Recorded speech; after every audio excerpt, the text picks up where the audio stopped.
Hello everyone, मैं हैदराम डोई। हमारे YouTube channel unique KC math and reasoning में आप सभी लोगों का हार्दिक स्वागत करता हूँ। दोस्तों, आज हम बात करने वाले हैं नंबर सिस्टम की अगली सीरीज के बारे में। अभी तक हमने नंबर सीरीज में पढ़ा है, जो नंबर सिस्टम था उसमें प्राकृत संख्याएं पढ़ी, पूर्ण संख्याएं पढ़ी, प्राकृत संख्याओं के साथ ही साथ प्राकृत संख्याओं में सम संख्या है, विषम संख्या है, भाज्य संख्या, अभाज्य संख्या और पूर्णांक संख्या। दोस्तों, एक चीज मैं आपको बता देना चाहता हूँ, यदि आप बेसिक लेवल से मैथ पढ़ना चाहते हो, हमारे से यदि बेसिक लेवल से मैथ पढ़ना चाहते हैं, तो इस चैनल पे आपको बने रहना होगा और जो वीडियो मैं डालता हूँ उसको बिल्कुल कूल माइंड से देखना होगा, तभी आपको बिल्कुल से समझ में आएगा।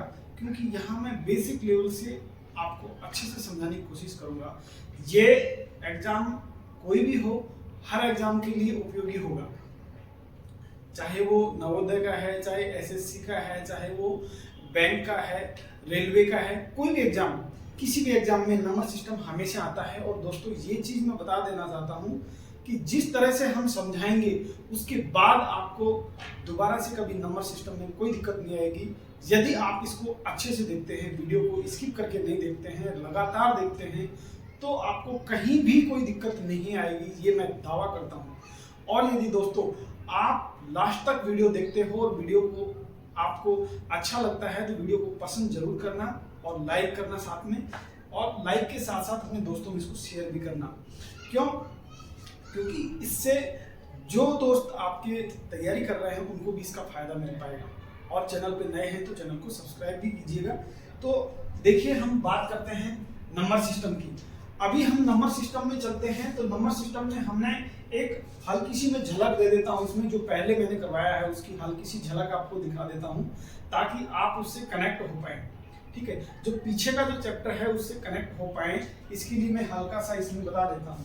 जैसे प्राकृत संख्याएं होती हैं वो 1 से शुरू होती है, 1, 2, 3 और इस प्रकार से अनंत तक जाती है। पूर्ण जो संख्याएं होती हैं वो 0 से शुरू होती है, 0, 1, 2, 3 और ये अनंत तक जाती है। सम संख्याएं कौन सी होती हैं? सम संख्याएं वो संख्याएं होती हैं जिनका अंतिम अंक क्या हो, जिनका अंतिम अंक या इकाई का अंक, इकाई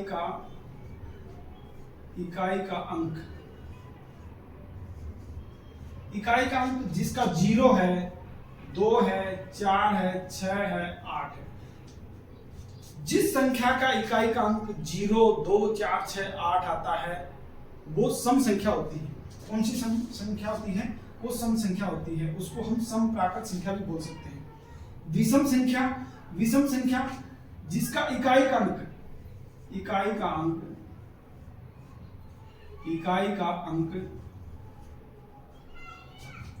1 है, 3 है, 5 है, 7 है, 9 है। इस प्रकार से जिसका इकाई का अंक क्या होना चाहिए? 1, 3, 5, 7, 9 है, तो वो क्या होगी? विषम प्राकृत संख्या या विषम संख्या होगी। भाज्य संख्या कौन सी होती है दोस्तों? अब एक बहुत इंपॉर्टेंट चीज, भाज्य संख्या, ये मैंने बहुत अच्छे से डिटेल में बताया था, लेकिन फिर दोबारा से देखिए। भाज्य संख्या वो संख्या होती है जो संख्या स्वयं व एक के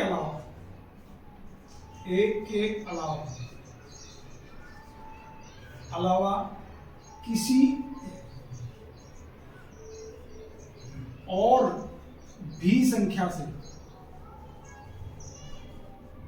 भी संख्या से कटे। देखो, भाज्य संख्या वो संख्या होती है जो स्वयं और एक के अलावा किसी और संख्या से भी कटे, वो भाज्य संख्या होती है। ठीक है। और अभाज्य संख्या या ऋण संख्या वो होती है दोस्तों जो एक व स्वयं से कटे। इसको ऐसे लिख सकते हैं, जो केवल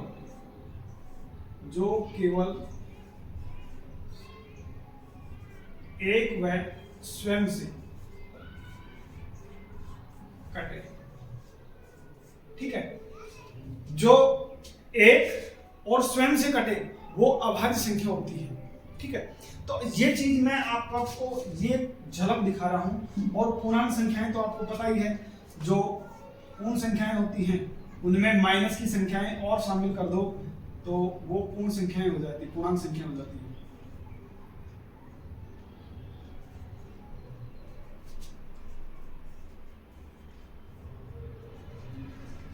एक तरफ पॉजिटिव और एक तरफ नेगेटिव। इस प्रकार से दोस्तों ये चीज हमने पहले इससे जो पहला चैप्टर था उसमें हमने पढ़ ली थी, बहुत अच्छे से डिटेल में पढ़ा था। अभी हम एक चीज और जानना चाहते हैं, अब इससे एक्स्ट्रा कुछ पढ़ेंगे हम, और एक्स्ट्रा में क्या पढ़ेंगे वो हम आगे डिस्कस करेंगे। तो चलिए आगे चलते हैं दोस्तों।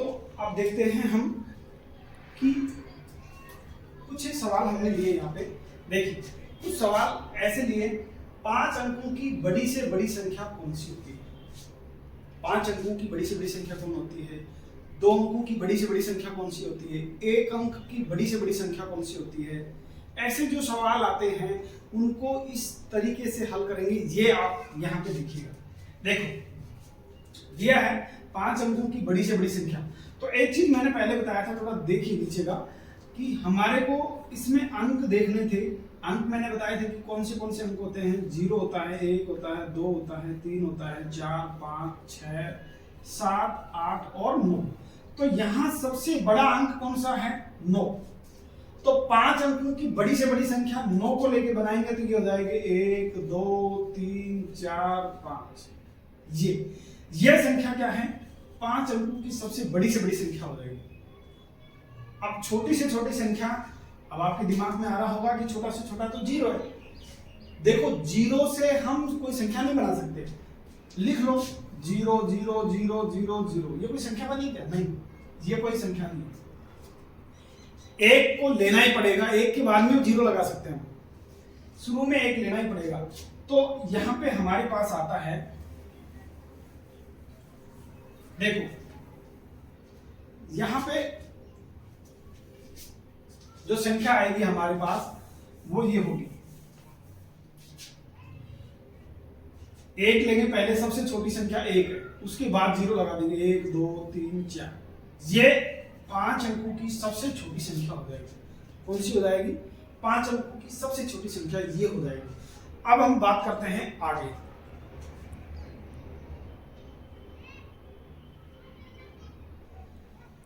देखिए हमारे पास 2 क्वेश्चन है। पहला क्वेश्चन क्या बोलता है? पहला क्वेश्चन ये है कि 5 अंकों की बड़ी से बड़ी संख्या व 4 अंकों की छोटी से छोटी संख्या में अंतर क्या है?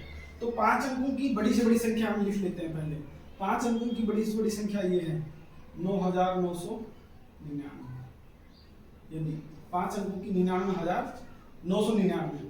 अब इसमें से हम 4 अंकों की छोटी से छोटी संख्या घटा देते हैं। क्या करते हैं? 4 अंकों की छोटी से छोटी संख्या, यानी कि 1 2 3, ये 4 अंकों की छोटी से छोटी संख्या ये है। इन दोनों का अंतर निकालना है। सिंपल तरीके से अंतर निकालेंगे हम। 9 9 9 9,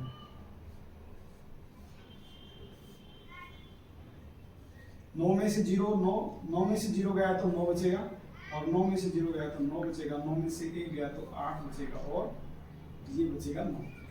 तो ये हमारा प्रॉपर इसका हल करके, और इतना इसका आंसर आएगा। ठीक है, ऐसे ही हम इसको करते हैं। 6 अंकों की बड़ी से बड़ी संख्या और 5 अंकों की छोटी से छोटी संख्या में अंतर बताओ। सेम वही है। तो 6 अंकों की बड़ी से बड़ी संख्या क्या हो जाएगी? 9 9 9, ये हो जाएगा 9,99,999। इसमें से हमारे को घटाना कितना है? 5 अंकों की छोटी से छोटी संख्या 1 2 3 4 5, इसको घटाना है। तो मैं यहाँ लिख रहा हूँ, यहाँ नहीं दिखेगा तो यहाँ लिख देता हूँ। देखिए 9 में से 0 गया तो 9 बचेगा, 9 में से 0 गया तो 9 बचेगा, 9 में से 0 गया तो 9 बचेगा, 9 में से 0 गया तो 9 बचेगा, और 9 में से 1 गया तो 8 और 9। ये इसका आंसर होगा दोस्तों। इस प्रकार से हम इस तरह के सवालों को कर सकते हैं, कोई भी सवाल आ जाए। अब एक इसमें विशेष तरह का सवाल देखिए। देखिए अब इसमें हमारे को करना क्या है दोस्तों, ये दिया है कि 5 अंकों की बड़ी से बड़ी संख्या और 6 अंकों की छोटी से छोटी संख्या में अंतर कितना होगा। सबसे पहले हम देखते हैं 6 अंकों की छोटी से छोटी संख्या लिख लेते हैं। 1 2 3 4 5 6, 1 2 3 4 5 6, ठीक है। ये 6 अंकों की छोटी छोटी संख्या होगी। 5 अंकों की बड़ी से बड़ी संख्या ये होगी 9 9 9 9 9। इन दोनों के बीच अंतर देखो, यहाँ 0 में से 9 नहीं जा सकता, तो यहाँ से कैरी लेंगे, हासिल लेंगे, हासिल यहाँ से यहाँ लेंगे तो ये 9 हो जाएगा, इसमें से फिर इसमें लेंगे तो ये 9 हो जाएगा, ये सॉरी 10 हो जाएगा। जब यहाँ से हासिल लेंगे इसमें तो ये 10 हो जाएगा, और यहाँ से हासिल इसमें लेंगे तो ये 9 हो जाएगा, ये 10 हो जाएगा। ऐसे ही आगे चलता जाएगा, यानी कि ये इसमें से हासिल इसमें लेंगे तो ये 9 हो जाएगा, ये 10 हो जाएगा। ऐसे करके ये 10 हो गया, 10 में से 9 गया तो 1 बचेगा, ठीक है। 9 में से 9 गया तो 0, 9 में से 9 गया तो 0, 9 में से 9 गया तो 0, 9 में से 9 गया तो 0, और ये 0 है यहाँ पर, ठीक है। तो इसका जो अल्टीमेट जो उत्तर आएगा वो कितना आएगा, 1। क्या होगा, 1। इस तरह के सवालों का उत्तर इस तरह से हम निकालते हैं।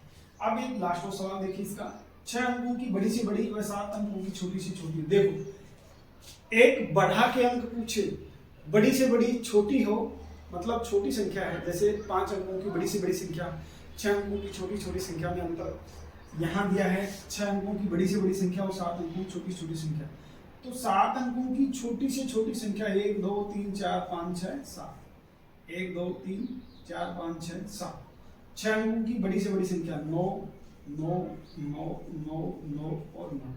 इनको अंतर करेंगे तो ये भी अल्टीमेटली कितना आएगा, 1 2 3 4 5 और ये, ठीक है। एक ही आने वाला है इसका उत्तर। तो इस प्रकार के जो सवाल होते हैं दोस्तों अक्सर एग्जाम में पूछे जाते हैं, चाहे वो कैसा भी एग्जाम आ रहे, इसको डायरेक्ट आपको हल करना है। यदि एक ज्यादा यानी कि 7 अंकों की छोटी से छोटी संख्या 6 अंकों की बड़ी से बड़ी संख्या से कितनी अधिक है या दोनों का अंतर कितना है, तो 1 अंतर होता है। ऐसे सवालों को हम डायरेक्ट क्लिक करते हैं, ठीक है। तो देखिए आगे चलते हैं।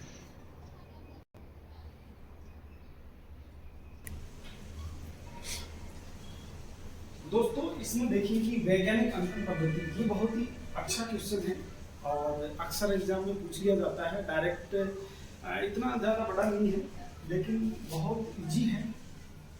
इसको देखिए, सबसे इजी वे में मैं इसको बताता हूँ। जैसे मान लो इस तरह का क्वेश्चन दिया है, तो उसमें क्या करना होता है, हमारे को 1 अंक के बाद में दशमलव लगाना है। जैसे ये है तो इसके 1 अंक बाद दशमलव लगाना है, ये लगा दीजिए। उसके बाद जो संख्या है उनको लिख दो, 7 8 और 9, जीरो को छोड़ दो, ठीक है। लिखो तो कोई दिक्कत नहीं, जीरो को लिख भी सकते हैं, लेकिन दशमलव के बाद में जीरो का कोई महत्व नहीं होता है। अब बात ये आती है कि दशमलव यहाँ आया तो इसका मतलब दशमलव कहीं कहीं यहाँ पे था, यहाँ पे था तो इधर से खिसक के इधर आया, ठीक है। इधर से खिसक के इधर आया तो ये कौन सी साइड है, ये न्यूट्रल है 0, ये है राइट हैंड साइड और ये है लेफ्ट हैंड साइड, ये बायां है और ये है दायां। इस चीज को ध्यान से समझना, ठीक है। जब हम दशमलव को बाईं तरफ खिसकाते हैं, दशमलव को बाईं तरफ खिसकाते हैं, दशमलव को बाईं तरफ खिसकाते हैं तो जो 10 की पावर आएगी वो पॉजिटिव आएगी, और दशमलव को जब दाईं तरफ खिसकाते हैं तो जो पावर आएगी वो नेगेटिव आएगी। एक चीज ये बात समझना है कि जब दशमलव को बाईं तरफ खिसकाएंगे तो जो पावर आएगी वो पॉजिटिव आएगी, और जब इधर की साइड में खिसकाएंगे, इस दशमलव को इधर खिसकाएंगे तो ये इधर जाएगा, इधर की साइड में खिसकेगा, ये खिसकेगा राइट हैंड साइड में। जब राइट हैंड साइड में जाएगा तो ये नेगेटिव होगा, और लेफ्ट हैंड साइड में जाएगा तो ये पॉजिटिव होगा, ठीक है। यानी कि दशमलव को जब बाईं तरफ खिसकाते हैं तो जो 10 की पावर में घात चढ़ेगी वो पॉजिटिव होगी, और जब दाईं तरफ खिसकाते हैं यानी राइट हैंड साइड में खिसकाते हैं तो दशमलव दाईं साइड में जाने के बाद में जो पावर होगी वो नेगेटिव होगी, 10 की पावर। अब इसको 10 की पावर के रूप में लिखना है, ये चीज समझ में आया। चलो इसको मिटाता हूं। अभी देखिए, अब इसमें क्या किया हमने, दशमलव को इधर खिसकाया, यानी बाईं तरफ लेफ्ट साइड में खिसकाया। तो ये है 5. एक अंक के बाद में दशमलव लगाना, इसमें ये चीज और खास है। 5.6789, ठीक। अब गुणा 10 की पावर को क्या लिखें, ये पॉजिटिव में है, इधर की साइड में खिसका है, तो कितने अंक खिसका, 1 2 3 4 5 6, तो 10 की पावर 6 हो गया, ठीक है। अब इसमें दशमलव को इधर खिसकाएंगे, यानी कि 5.12 गुणा 10 की पावर। जब राइट हैंड साइड में जाती है तो नेगेटिव होता है पावर, यहां पे पॉजिटिव होगा, ठीक है।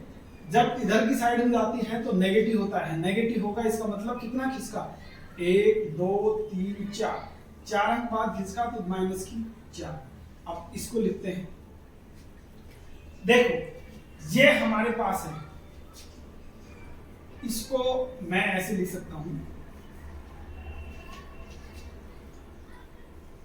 5,0,0,0,7,3। इसको वैज्ञानिक अंकन पद्धति में लिखे तो इसको हम ऐसे लिख सकते हैं, दशमलव यहाँ पे है मान, क्योंकि नहीं दिख रहा है तो लास्ट में होगा, ये ध्यान रखना। जब दशमलव कहीं नहीं दिखता तो लास्ट में इधर होगा, इधर मत लगा देना, कहीं इधर होगा।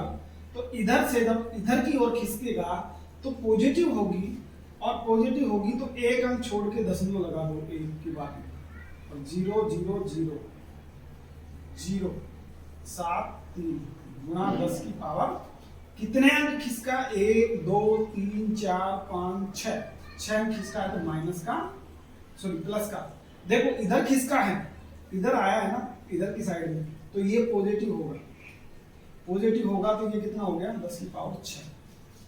इस प्रकार से होगा। दोस्तों वैज्ञानिक अंकन पद्धति में करना क्या है, दशमलव जहां पे है उस दशमलव को खिसका के एक अंक को छोड़ के दशमलव लगाना है। क्या करना है, एक अंक को छोड़ के दशमलव लगाना है, और दशमलव को यदि बाईं तरफ खिसका रहे हैं, बाईं तरफ ले जा रहे हैं, बाएं हाथ की तरफ ले जा रहे हैं, तो वो पावर में जो चढ़ेगी संख्या 10 की जो पावर में आएगी वो पॉजिटिव होगी। और यदि दाईं तरफ खिसका रहे हैं दशमलव को दाईं तरफ ले जा रहे हैं, तो जो पावर में जो संख्या आएगी वो नेगेटिव होगी, ठीक है। ये चीज यहां से क्लियर होगी, इसका जस्ट अपोजिट उल्टा समझो। ये संख्या दी है, इसको हमें इस रूप में लिखना है, इस रूप में लिखना है, तो जस्ट उल्टा इसी में समझ लो, अच्छे से समझ में आएगा। इसको लिखना है तो देखो, इसको हम ऐसे लिखते हैं, दशमलव हटा दो, उसके बाद में कितना होगा, 6 7 8 9, पावर पॉजिटिव है, पावर पॉजिटिव 6 है, तो 2 4 और 2 0 और लगा दो, 6 खिसकेगा ना इधर। जब दशमलव हटाना है तो राइट साइड में जाएगा, राइट साइड में जाएगा ये, क्यों, ये पॉजिटिव है, पावर पॉजिटिव है तो राइट साइड में चलना पड़ेगा, तो राइट साइड में चलेंगे तो दशमलव यहां लग जाएगा, ठीक है। ये होगा इसका मान। अब इसका मान देखिए, ये है, इसमें दशमलव हटाना है तो नेगेटिव है, तो नेगेटिव है तो उल्टा चलना पड़ेगा, नेगेटिव है तो किधर चलना पड़ेगा, बाईं साइड में चलना पड़ेगा, बाईं साइड में चलेंगे, कितना चलेंगे, 4 चलना पड़ेगा, यानी कि 512, तो ऐसे कैसे लिखा। इसके बाद में 1 2 3 और ये 4, यानी कि 3 अंक बाद में यहाँ पे दशमलव लगेगा। देखो इतना ही है, ये और ये समान है, 4 अंक चला तो इसको भी शामिल करना है, इसमें इसको शामिल नहीं करना है, इसमें इसको शामिल करना है, क्योंकि ये इसमें काउंटिंग हो रहा है, ठीक है। तो इधर चलेंगे तो ये इस प्रकार से आएगा। और अब इसको उल्टा देखते हैं, ये पॉजिटिव है तो इधर की साइड में चलेंगे, दशमलव हटाने के लिए तो कितना आएगा, 5 1 2 3 4 5, इसको ऐसे कैसे लिखो, 0 0 0 0 7 3, और दशमलव यहां लगा देंगे। दशमलव के बाद में कुछ भी लिखें उससे कोई फर्क नहीं पड़ता है। तो दोस्तों एक चीज आपको समझ में आई होगी यहाँ पे, जब वैज्ञानिक अंकन पद्धति में लिखना है किसी संख्या को तो एक अंक छोड़ के दशमलव लगा दो, ठीक। उसके बाद दशमलव यदि बाएं से दाएं खिसका रहे हैं, बाएं से दाएं जा रहा है, तो 10 की जो पावर आएगी वो नेगेटिव आएगी। क्या आएगी? 10 की जो पावर आएगी वो नेगेटिव आएगी।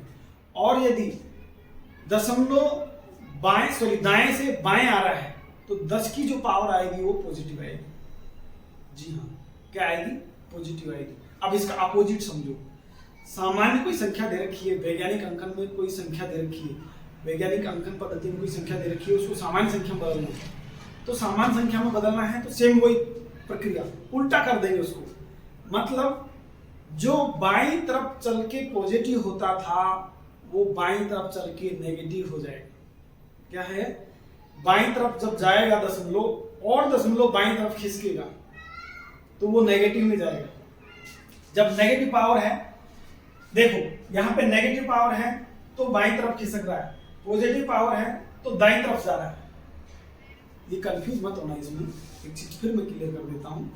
इसके अंदर आपको करना क्या है, जब वैज्ञानिक अंकन पद्धति की बात आती है तो वैज्ञानिक अंकन पद्धति में करते क्या है, हम एक अंक को लिख लेते हैं, उसके बाद दशमलव लगाते हैं।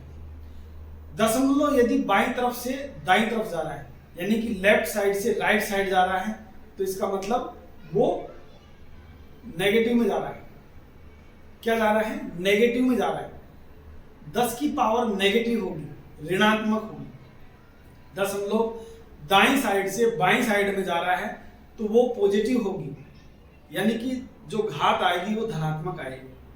ठीक है, अपोजिट करेंगे तो सेम वही हो जाएगा। पॉजिटिव है वो नेगेटिव हो जाएगा, नेगेटिव है वो पॉजिटिव हो जाएगा। वही बात यहाँ पे है, यदि पॉजिटिव है तो दशमलव इधर खिसकेगा, यानी दाईं साइड में खिसकेगा, और नेगेटिव है तो दशमलव बाईं साइड में खिसकेगा। आप इस चीज को ध्यान रखना, बस सब कुछ भूल जाना, आप ये चीज ध्यान रखना। ये राइट साइड है, ये लेफ्ट साइड है। लेफ्ट साइड में दशमलव चलता है तो नेगेटिव होगा, राइट साइड में चलता है तो पॉजिटिव होगा। ठीक है, ये राइट साइड में चल रहा है, पॉजिटिव है। लेकिन यदि ये पॉजिटिव से नेगेटिव की तरफ जा रहा है, पॉजिटिव से यदि दशमलव दे रखा है यहाँ पे, अब इसको वापस इधर घुमाना है तो दशमलव ये जो पावर थी उसको इधर की साइड में लगा देंगे। ठीक है, ये था इसमें बहुत ही एक जबरदस्त सवाल, और इस तरह के सवाल अक्सर एग्जाम में पूछे जाते हैं दोस्तों। और यदि ये समझ में आया है तो आप आगे और देखिए सवाल किस तरह से इसमें किए जाते हैं।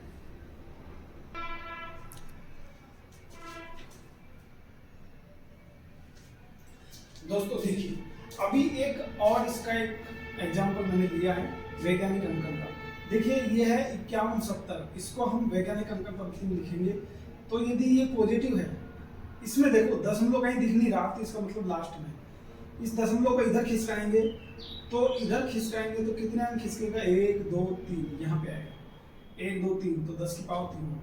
अब यहाँ से एक अंक बाद खिसकाना है, यानी कि यहाँ से ये इधर आएगा, इधर आएगा तो ये 3.1 गुना एक अंक खिसका तो 10 की पावर माइनस। कहने का मतलब ये है कि जब राइट साइड में जाता है तो नेगेटिव घात होती है, नेगेटिव घात राइट साइड में, और लेफ्ट साइड में आता है तो पॉजिटिव घात।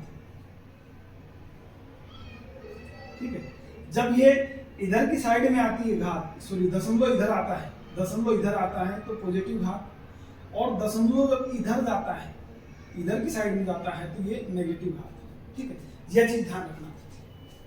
कहने का मतलब मेरा ये था कि जब दशमलव लेफ्ट साइड से राइट साइड में जाता है तो नेगेटिव घात, लेफ्ट साइड से राइट साइड में जाता है तो नेगेटिव घात, यानी कि बाएं से दाएं जाता है तो नेगेटिव होगा, दाएं से बाएं आता है तो पॉजिटिव होगा।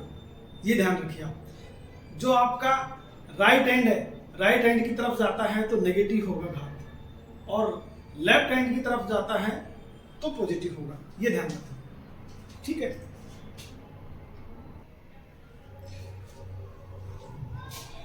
देखिए दोस्तों, निम्न को सामान्य रूप में लिखो। ये दिया है वैज्ञानिक अंकन पद्धति में, इसको सामान्य रूप में लिखना है। सामान्य रूप में लिखेंगे, कैसे लिखेंगे देखिए।